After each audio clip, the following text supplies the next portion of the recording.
কবর প্রতিদিন ডাক দিয়ে বলে আনা বাইতুদ দুধ। প্রত্যেকের কবর প্রত্যেককে ডেকে বলে, ও আল্লাহর বান্দা, জানো আমি পোকামাকড়ের ঘর, পোকামাকড়ের ঘর।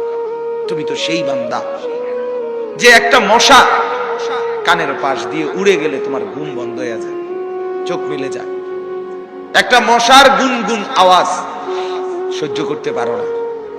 একবার কয়েল, একবার অ্যারোসোল, একবার মশারি, এরপরেও তুমি চাও যে একটা মশাও যেন আমার কানের কাছে গুনগুন না করে।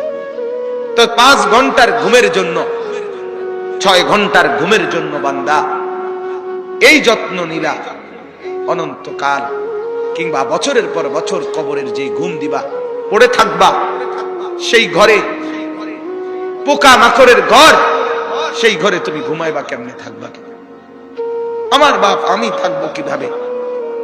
আমি থাকবো কিভাবে বলে? ভাবেন, আমিও ভাবি, আপনিও ভাবেন।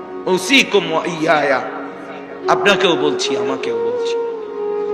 এই এখন ঘরে গেলে আমরা সবাই লেপ আর কম্বলের নিচেই তো শুয়ে যাব বাপ, কিন্তু একবার ভাবেন তো, যার মা কবরে, মার কবরে লেপ কম্বল আছে কি?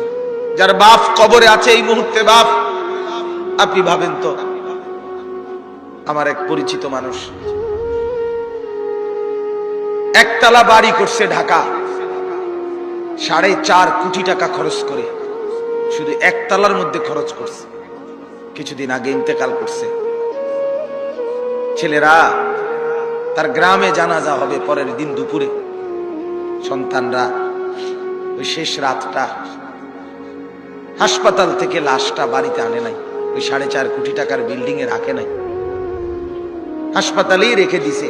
পরের দিন ওইখান থেকে অ্যাম্বুলেন্সে করে এরপরে গ্রামের বাড়িতে নিয়ে দাফন কাফন করে দিছে।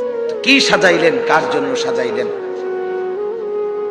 কি বুঝলেন, কি ভাবলেন? আপনি ভাবেন। আল্লাহ তাআলা বলতেছেন, ইরশাদ করছেন সূরা মুলকের 23 নম্বর আয়াত, কুল হুয়াল্লাযী আনশাআকুম। আল্লাহ তাআলা আমাদের প্রিয় নবী সাল্লাল্লাহু আলাইহি ওয়াসাল্লামকে লক্ষ্য করে বলেন, নবী আমার, বন্ধু আমার, আপনি